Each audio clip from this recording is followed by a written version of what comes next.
सुप्रभात, नमस्कार, स्वागत है आप सभी का। आप देख रहे हैं सुबह 9 बजे। मैं हूं प्रीति सिंह। आइए शुरुआत करते हैं सुर्खियों के साथ।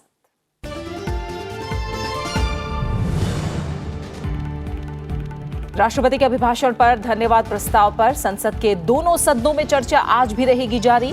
राज्यसभा में पेश होगा सरोगेसी विनियमन विधेयक 2019 संबंधी प्रवर समिति का प्रतिवेदन। प्रत्यक्ष कर विवाद से विश्वास विधेयक 2020 लोकसभा में किया जाएगा पेश।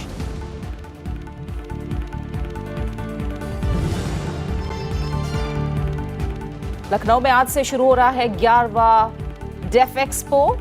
प्रधानमंत्री नरेंद्र मोदी करेंगे शुभारंभ। भारत को रक्षा विनिर्माण केंद्र के रूप में पेश करने पर जोर। 5 दिन चलने वाली प्रदर्शनी में 70 से ज्यादा देशों की 1000 से ज्यादा कंपनियों के हिस्सा लेने की उम्मीद।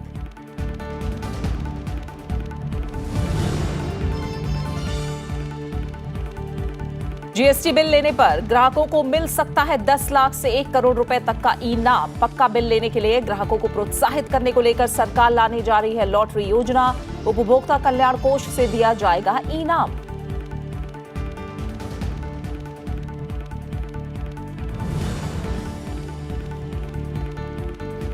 दिल्ली विधानसभा चुनाव प्रचार में सभी दलों के दिग्गजों ने झोंकी ताकत। केंद्रीय गृह मंत्री अमित शाह और बीजेपी अध्यक्ष जेपी नड्डा आज पार्टी उम्मीदवारों के पक्ष में करेंगे प्रचार। राहुल गांधी और प्रियंका गांधी की भी रैलियां। मुख्यमंत्री अरविंद केजरीवाल समेत आम आदमी पार्टी के नेता भी करेंगे प्रचार।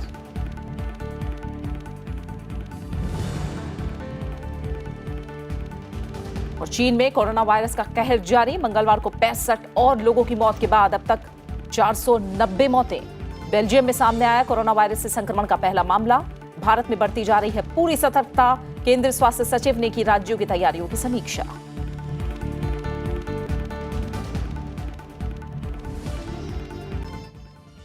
सबसे पहले बात संसद सत्र की। राष्ट्रपति के अभिभाषण पर धन्यवाद प्रस्ताव पर संसद के दोनों सदनों में चर्चा आज भी जारी रहेगी। प्रधानमंत्री नरेंद्र मोदी गुरुवार दोपहर 12 बजे लोकसभा में और दोपहर 2 बजे राज्यसभा में धन्यवाद प्रस्ताव पर चर्चा का जवाब देंगे। राज्यसभा में राष्ट्रपति के अभिभाषण पर धन्यवाद प्रस्ताव पर चर्चा कल शुरू हुई। बीजेपी सांसद भूपेंद्र यादव ने धन्यवाद प्रस्ताव पेश किया। इस दौरान उन्होंने कहा कि कांग्रेस समेत कई विपक्षी दल नागरिकता संशोधन कानून के मुद्दे को लेकर देश में विघटनकारी माहौल बना रहे हैं। उन्होंने कहा कि संविधान पर चोट की जा रही है। शाहीन बाग का जिक्र करते हुए भूपेंद्र यादव ने कहा कि कांग्रेस नेता इस कानून को लेकर लोगों को गुमराह कर रहे हैं। ठीक है, आप देश के राजनीतिक नेता हैं, आप उस आंदोलन में जाएं, पर क्या आपने उन लोगों को यह स्पष्ट किया कि भाई ये नागरिकता संशोधन कानून का आपकी समस्या से कोई लेना देना नहीं है? ये नागरिकता संशोधन कानून में आप जबरदस्ती कर रहे हैं। आप किसी और विषय पे बोले तो ठीक है, लेकिन आपने भी अपने कर्तव्य के नाते उसको ये स्पष्ट करने का काम नहीं किया। आपने एक और कदम आगे बढ़ाया।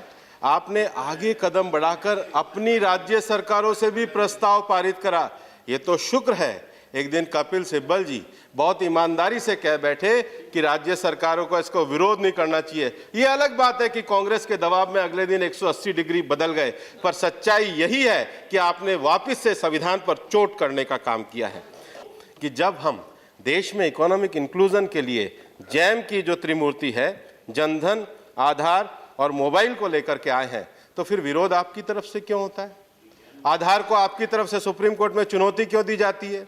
जनधन पर आपकी तरफ से इस तरह के संशय वाली बातें क्यों की जाती है? क्यों नहीं हम पॉजिटिव और सकारात्मक होकर कम से कम जो गरीब आदमी का इकोनॉमिक एम्पावरमेंट हो रहा है उसके लिए साथ क्यों नहीं देते? बीजेपी सांसद सुधांशु त्रिवेदी ने राष्ट्रपति के अभिभाषण पर धन्यवाद प्रस्ताव का समर्थन किया। उन्होंने विपक्षी दलों पर देश से जुड़े मुद्दों पर राजनीति करने का आरोप लगाया। सुधांशु त्रिवेदी ने सरकार के काम गिनाते हुए कहा कि सरकार राज्यों और सभी लोगों को साथ लेकर विकास के रास्ते पर चल रही है। 10 क्षेत्रों का निर्धारण किया सरकार ने और 50 इंडिकेटर्स को तय किया।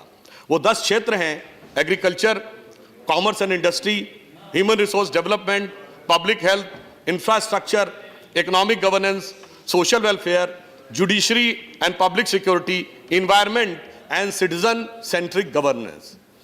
तो एक प्रकार से हमने एक व्यवस्थित स्वरूप बनाया कि केंद्र सरकार ही नहीं, राज्य सरकारें भी उस व्यवस्थित ढांचे में आकर बेहतर प्रशासन दें और एक दूसरे के साथ स्वस्थ प्रतिस्पर्धा का निर्माण करें।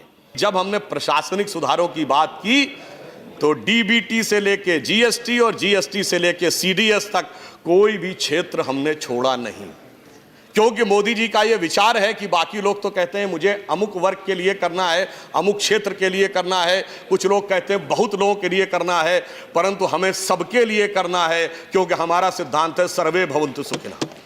काफी ऊंचे ऊंचे हाथ उठाकर कहते थे कागज और सबूत के आधार पे ही रामलला जहां विराजमान है वह तय होगा, किसी यकीन पे नहीं तय होगा। वो आज कहते हैं हम जहां विराजमान है वहां मान लो, कागज दिखाने की जरूरत नहीं। धन्यवाद प्रस्ताव पर चर्चा में हिस्सा लेते हुए राज्यसभा में नेता प्रतिपक्ष गुलाम नबी आजाद ने सरकार के काम और कानून पारित करने के तरीके पर सवाल उठाए। दूसरे कई दलों के नेताओं ने भी चर्चा में हिस्सा लिया। देखिए कैसे कानून, इस तरह से भी कानून लाया जाता है, ये पहली दफा देखा मैंने। हमने भी पंजाब के लिए कानून लाए, हमने भी असम के लिए कानून लाए, हमने भी मिजोरम के लिए कानून लाए, लेकिन ये तरीके से कानून लाना, और फिर यहां भी सदन में कोई चर्चा नहीं बिल की। यहां बिल लगा था एक दूसरा कश्मीर का 10% रिप्रेजेंटेशन बैकवर्ड्स को देने के लिए, हम उसके लिए तैयारी करके आए थे। बिल की चर्चा नहीं हुई, डिस्कशन नहीं हुई, बिजनेस एडवाइजरी कमेटी में नहीं आया, टाइम नहीं हुआ। जितने सारे एजुकेशनल इंस्टीट्यूशन है, हर जगह विद्यार्थी लोग सड़क पर उतरे, मोर्चा खुले और ये सब सीएए के खिलाफ अपना प्रतिवाद और प्रतिरोध का शपथ लिया। तो क्या ये लाखों करोड़ों जनता और युवा छात्र सबको हम अस्वीकार करें? ये हमारा देश का नागरिक नहीं है, इसका बात हम सुनने नहीं चाहते हैं। We are celebrating, observing the 150th of Bapuji. What is the state of affairs in this country today? A violent atmosphere, an atmosphere of hatred, an atmosphere of distrust and disbelief between each other, between communities. So this is a very unfortunate situation, sir. जो सैनिक school है, जो mindset था कि सैनिक school में सिर्फ लड़के पढ़ सकते हैं, पहली बार सैनिक स्कूल में लड़कियों का भी दाखिला होगा, ये भी एक बहुत बड़ा क्रांतिकारी कदम है। इसके लिए मैं सरकार को बहुत बहुत धन्यवाद देता हूँ। हमारा संवैधानिक अधिकार है, देश के नागरिकों का संवैधानिक अधिकार है कि हम किसी भी फैसले का, चाहे कोई भी ले, किसी भी स्तर पर हो, हम उससे अपनी असहमति व्यक्त कर सकते हैं। उसके खिलाफ अपने पक्ष में लोगों को मोबिलाइज कर सकते हैं। वहीं लोकसभा में आज लगातार तीसरे दिन भी राष्ट्रपति के अभिभाषण पर धन्यवाद प्रस्ताव पर चर्चा जारी रहेगी। इससे पहले कल बीजेपी सांसद दिलीप घोष ने चर्चा को आगे बढ़ाया। उन्होंने सीएए के खिलाफ देश भर में आंदोलन को राजनीति से प्रेरित बताया और विपक्षी दलों की मंशा पर सवाल उठाए। वहीं कांग्रेस सांसद शशि थरूर ने सरकार को गरीबी, अशिक्षा, बेकारी जैसी समस्याओं से निपटने की ओर ज्यादा ध्यान देने की सलाह दी। इसके अलावा विभिन्न दलों के सांसदों ने भी चर्चा में हिस्सा लिया। चर्चा पूरी नहीं हो पाई और यह आज भी जारी रहेगी। में हिंदू पर अत्याचार होता है तो बंगाल में कोई रैली नहीं निकलती है, कोई धरना नहीं होता है। जब बांग्लादेश पाकिस्तान में हिंदुओं पर अत्याचार होती है, कोई रैली नहीं होती है। जब पाकिस्तान में हिंदू का अत्याचार होता है, कोई शाहीन बाग नहीं होता है, ना तो बांग्लादेश में हिंदू का अत्याचार होने से कोई पाक साकस में जमावड़ा या तो सर्कस होता है। ऐसे बहुत लोग देश में हैं जो घोर निंदनीय है। इस देश की स्वाभिमान, अस्मिता का ऊपर चोट है। We have daunting battles to fight, Mr. Chairperson, against poverty, against malnutrition, against bigotry, against patriarchy, against illiteracy, against discrimination. You will be exposed and history will see you for what you really are, men of straw with limited vision. एक ही शख्स के हाथ में पूरा power आ चुका है।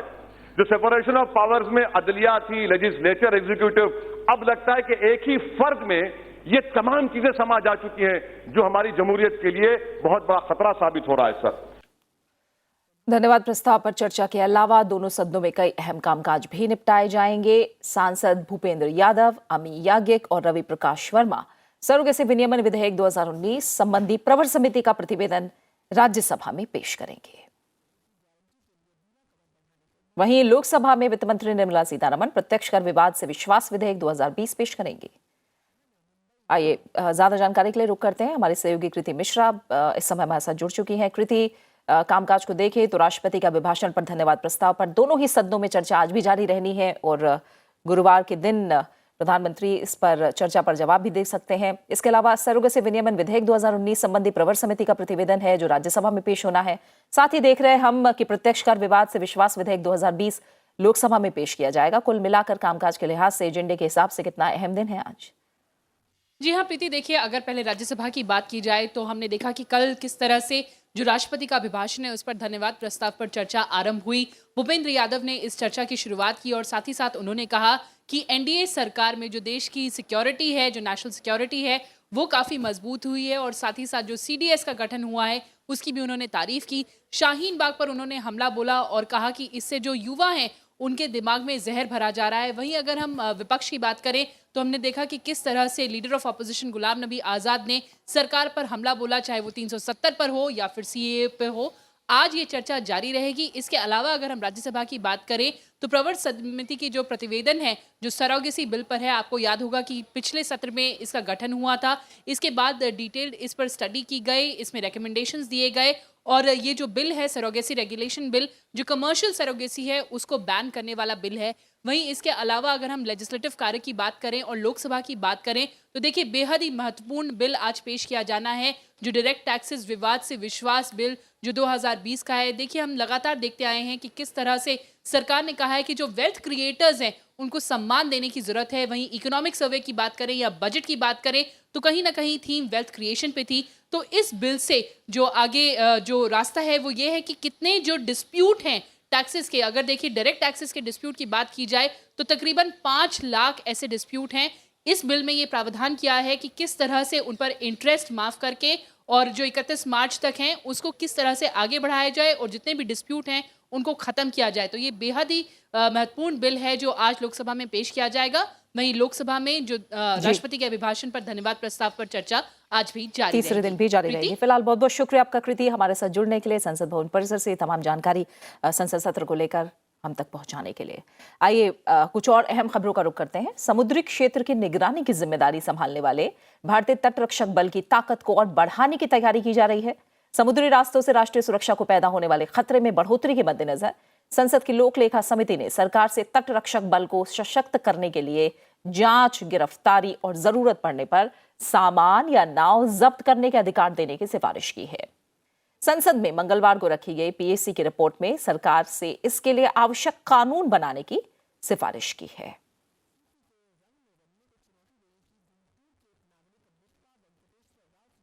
वहीं उत्तर प्रदेश की राजधानी लखनऊ में आज से शुरू हो रहे 11वें डेफ एक्सपो 2020 की तैयारियां पूरी कर ली गई हैं। प्रधानमंत्री नरेंद्र मोदी आज डेफ एक्सपो के उद्घाटन समारोह की अध्यक्षता करेंगे। इस मौके पर रक्षा मंत्री राजनाथ सिंह, उत्तर प्रदेश के मुख्यमंत्री योगी आदित्यनाथ और तीनों सेनाओं के प्रमुख भी मौजूद रहेंगे। 9 फरवरी तक चलने वाली ये प्रदर्शनी भारत की सामरिक ताकत का एहसास कराएगी। इस दौरान जहां थल और वायु सेना के जवान वृंदावन आयोजन स्थल पर रक्षा ताकत को प्रदर्शन करेंगे, वहीं नेवी के जवान रिवर फ्रंट पर जल शक्ति का प्रदर्शन करेंगे। डेफ एक्सपो का ये 11वां संस्करण है जिसमें एक राष्ट्रीय और अंतर्राष्ट्रीय कंपनियां अपना सामान प्रदर्शित करेंगी। भारत में ये अब तक का सबसे बड़ा डेफ एक्सपो है। इस एक्सपो का विषय भारत उभरता हुआ रक्षा निर्माण केंद्र है और एक्सपो में 70 देशों की कंपनियां शामिल होंगी। रक्षा मंत्रालय के साथ ही हिंदुस्तान एरोनॉटिक्स लिमिटेड भी लखनऊ में आयोजित हो रहे प्रदर्शनी में अहम भूमिका निभा रहा है।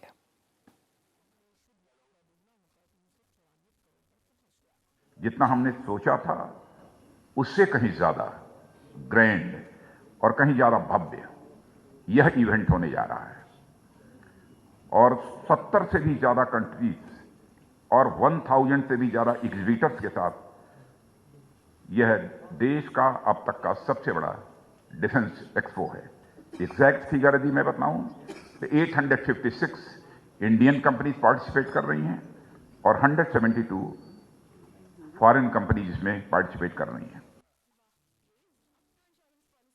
तो उत्तर प्रदेश की राजधानी में शुरू हो रहा है आज से डेफ एक्सपो 2020 और आपको बता दें कि ये 11वां संस्करण है। हमारे संवाददाता पंचानन मिश्रा इस समय हमारे साथ जुड़े हुए हैं, उनका हम रुख करते हैं। पंचानन, हम सुन रहे थे रक्षा मंत्री को कि ये पिछली बार से और ज्यादा भव्य एक्सपो होने जा रहा है, सामरिक ताकत दिखेगी हमें भारत की, और हमें थोड़ा समझाइए कि पिछले जो संस्करण रहे हैं उससे इस बार ये डेफ एक्सपो किन मायनों में अलग रहेगा। देखिए, हर बार डिफेंस एक्सपो होता है, उसकी एक थीम रखी जाए, रक्षा से लोग रखते हैं, सांसद है। इस बार ये जो एक्सपो है लखनऊ में आयोजित हो रहा है 5 दिन का, इसलिए अपने आप में इसका महत्व ही बढ़ रहा है। और सबसे बड़ी बात यह है कि उन्होंने जैसे कहा कि निर्यात पर निर्भर नहीं कर सकते, हम है उसका उत्पादन बढ़ा, इंडिया जो उनको रखा गया है। पंजना, आपकी आवाज हम तक सही तरीके से नहीं पहुंच पा रही है, हम कोशिश करेंगे कि एक बार फिर से आपसे संपर्क करें और समझे इस डिफेंस एक्सपो को लेकर ज्यादा जानकारी ले। 70 देशों की कंपनियां शामिल हो रही हैं एक्सपो में, और आपको बता दें कि अब तक का सबसे बड़ा डेफ एक्सपो होने वाला है। रक्षा मंत्री राजनाथ सिंह ने डिफेंस एक्सपो से इतर कई देशों के वरिष्ठ नेताओं से मुलाकात भी की। रक्षा मंत्री राजनाथ सिंह ने कतर के उप प्रधानमंत्री और रक्षा मंत्री खालिद बिन मोहम्मद अल अतिया से मुलाकात की। इस दौरान द्विपक्षीय रक्षा सहयोग मजबूत करने संबंधी कई और विषयों पर चर्चा हुई। राजनाथ सिंह ने कहा कि बातचीत से भारत कतर रक्षा संबंधों में मजबूती आएगी। डिफेंस एक्सपो में भाग लेने आए दक्षिण कोरिया के रक्षा मंत्री योंग क्योंग दू ने कल रक्षा मंत्री राजनाथ सिंह से मुलाकात करके आपसी सहयोग को और गहरा करने के मसले पर चर्चा की। द्विपक्षीय बैठक के दौरान दोनों देशों के बीच रक्षा उद्योग सहयोग का रोड मैप इसका भी आदान प्रदान किया गया और सहयोग के कई क्षेत्रों की पहचान की गई।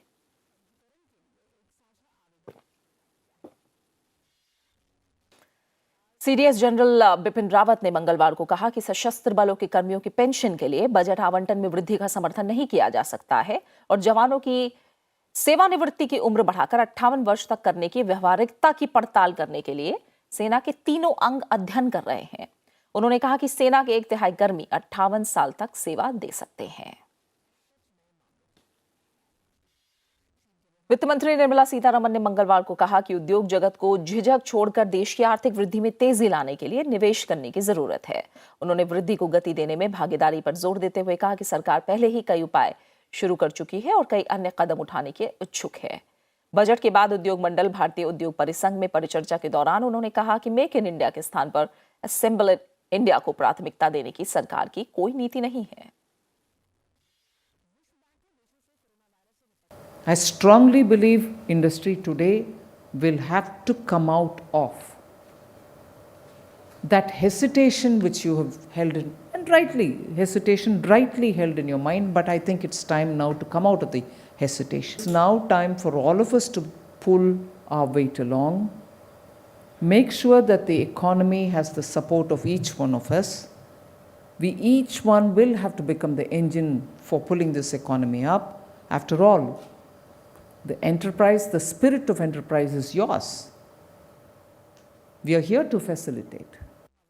ग्राहकों को सामान खरीदने पर बिल लेने के लिए प्रोत्साहन करने को लेकर सरकार एक लॉटरी योजना लाने जा रही है।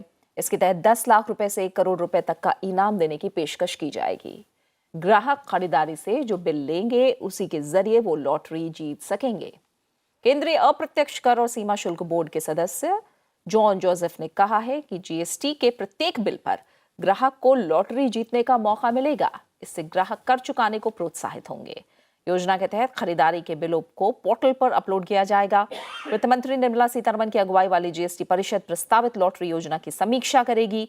योजना के अनुसार लॉटरी विजेताओं को पुरस्कार उपभोक्ता कल्याण कोष से दिया जाएगा। और आइए अब एक नजर डालते हैं दिल्ली के चुनावी रण पर।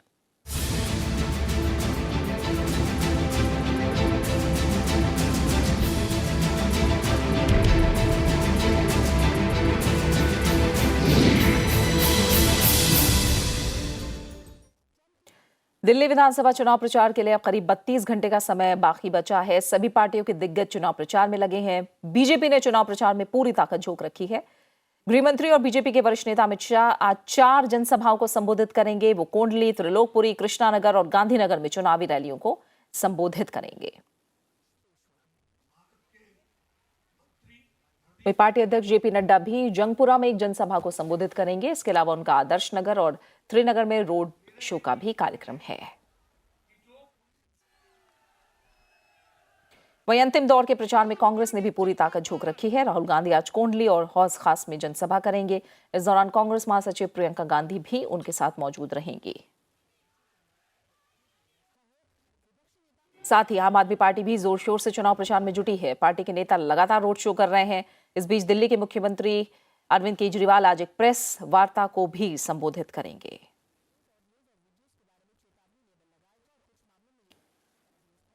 प्रधानमंत्री नरेंद्र मोदी ने लगातार दूसरे दिन कल दिल्ली के द्वारका में रैली को संबोधित किया। उन्होंने कहा कि दिल्ली को दोष देने वाली नहीं बल्कि दिशा देने वाली सरकार चाहिए। दिल्ली को ऐसी सरकार चाहिए जो समस्याओं को बढ़ाए नहीं बल्कि उनका हल करे। प्रधानमंत्री ने कहा कि पिछले 5 साल में देश में केंद्र सरकार ने जनहित की अनेक योजनाओं को लागू किया, लेकिन दिल्ली सरकार ने एक भी योजना को लागू नहीं किया। उन्होंने दिल्ली सरकार पर देश की सुरक्षा से जुड़े मुद्दों पर भी खिलवाड़ करने का आरोप लगाया। भाई और बहनों, दिल्ली को दोष देने वाली नहीं, दिशा देने वाली सरकार चाहिए।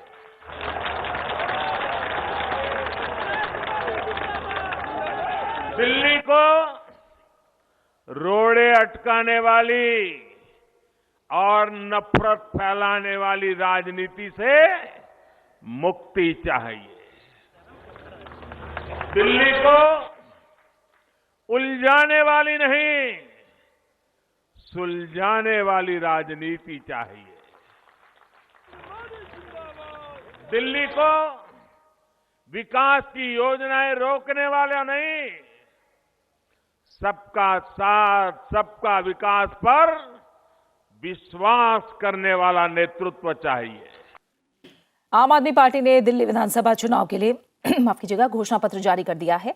घोषणा पत्र में दिल्ली को 21वीं सदी का शहर बनाने के वादे के साथ स्कूली छात्रों के लिए देशभक्ति का पाठ्यक्रम भी शामिल करने का फैसला किया है। पार्टी ने घोषणा पत्र में 28 बड़े वादे किए हैं, जिसमें भोजपुरी भाषा को 8वीं अनुसूची में शामिल करना शामिल है। घोषणा पत्र के मुताबिक दिल्ली जन लोकपाल बिल पास कराने पर जोर, दिल्ली स्वराज बिल के लिए केंद्र सरकार के साथ मिलकर काम करने की बात, गरीब आदमी के लिए राशन की डोर स्टेप डिलीवरी की योजना, नए सफाई कर्मचारियों की नियुक्ति करने का वादा किया गया है।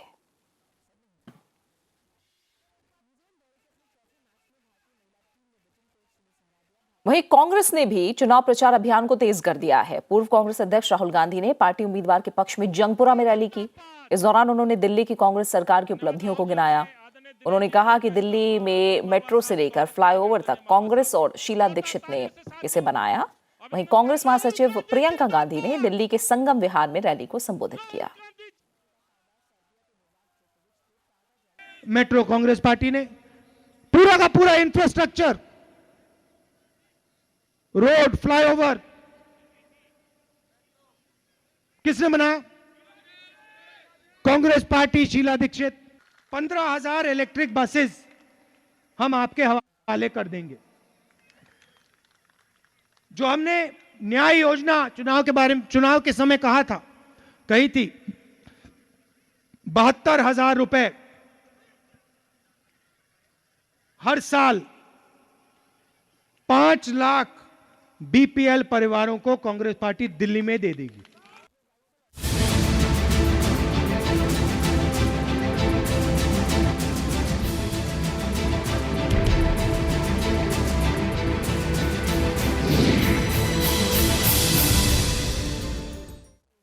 अहम अंतर्राष्ट्रीय खबर अमेरिका से है, जहां राष्ट्रपति डोनाल्ड ट्रंप ने तीसरे स्टेट ऑफ द यूनियन संबोधन के दौरान देश की अर्थव्यवस्था और स्वास्थ्य सुविधाओं को और बेहतर बनाने पर जोर दिया है। अमेरिका में नवंबर में होने वाले राष्ट्रपति चुनाव से ठीक पहले ट्रंप के संबोधन को बेहद खास माना जा रहा है। To safeguard American liberty, we have invested a record-breaking $2.2 trillion in the United States military. We have purchased the finest planes, missiles, rockets, ships, and every other form of military equipment, and it's all made right here in the USA. We are also getting our allies, finally, to help pay their fair share. और अब बात पर्यावरण और जलवायु परिवर्तन को लेकर खास पेशकश की।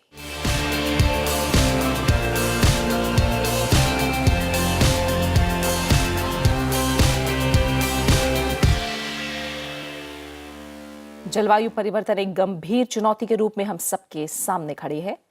समुद्री जल के स्तर में बढ़ोतरी और मौसम के बदलते पैटर्न ने दुनिया के हर कोने में रहने वाले लोगों को प्रभावित किया है। अमेरिका भी इससे अछूता नहीं है। अमेरिका में 32 ज्वार स्टेशनों में से 25 में पिछले साल समुद्र के स्तर में तेज वृद्धि दर्ज की गई। इन जगहों पर समुद्र का स्तर 2018 की तुलना में 2019 में तेजी से बढ़ा है। मेक्सिको की खाड़ी के किनारे समुद्र का जलस्तर सबसे ज्यादा बढ़ा है। यहाँ 7.93 मिलीमीटर वार्षिक वृद्धि दर्ज की गई है, जो वैश्विक औसत से दुगना है। अमेरिका के पश्चिमी तट की तुलना में अमेरिका के पूर्व और खाड़ी के तटों पर समुद्र का स्तर तेजी से बढ़ रहा है। यहाँ समुद्र तट धीरे धीरे डूब रहा है। जलवायु संकट की वजह से अमेरिका में शक्तिशाली तूफानों का खतरा बढ़ गया है। हाल ही में यहाँ इर्मा और हार्वे तूफान ने काफी तबाही मचाई थी।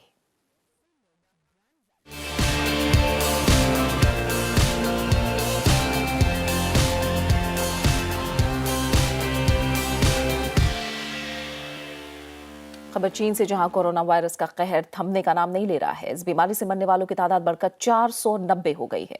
ये विषाणु 25 से ज्यादा देशों में फैल चुका है। इस बीच बेल्जियम में कोरोना वायरस से संक्रमण का पहला मामला सामने आया है। G7 के देश इस महामारी से निपटने के लिए संयुक्त कार्य योजना बनाने पर सहमत हुए हैं। इस बीच भारत में भी इस वायरस को लेकर पूरी सतर्कता बरती जा रही है। केंद्रीय स्वास्थ्य सचिव ने इसे लेकर राज्यों की तैयारियों की समीक्षा की।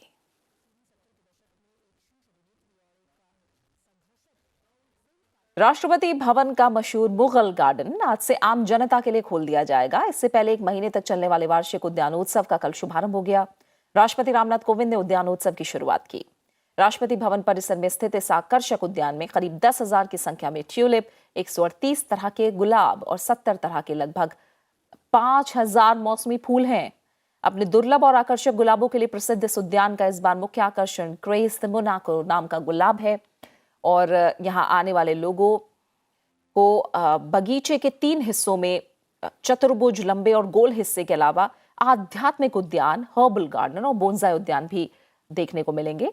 लोग 8 मार्च तक इन फूलों का दीदार कर सकते हैं।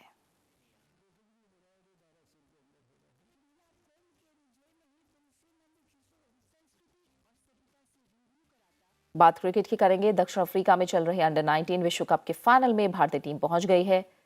सेमीफाइनल में भारतीय टीम ने न्यूजीलैंड को 10 विकेट से करारी शिकस्त दी है और फाइनल में भारत का मुकाबला बांग्लादेश और न्यूजीलैंड के बीच होने वाले सेमीफाइनल की विजेता टीम से होगा। और इस जीत पर उपराष्ट्रपति एम वेंकैया नायडू ने भी अंडर 19 विश्व कप टीम को बधाई दी है। उन्होंने कहा है कि अंडर 19 विश्व कप के सेमीफाइनल में पाकिस्तानी टीम पर 10 विकेट से विजय प्राप्त कर भारत की युवा अंडर 19 क्रिकेट टीम को हार्दिक बधाई। युवा खिलाड़ी यशस्वी जायसवाल और दिव्यांश सक्सेना की जोड़ी को रिकॉर्ड साझेदारी की विशेष बधाई।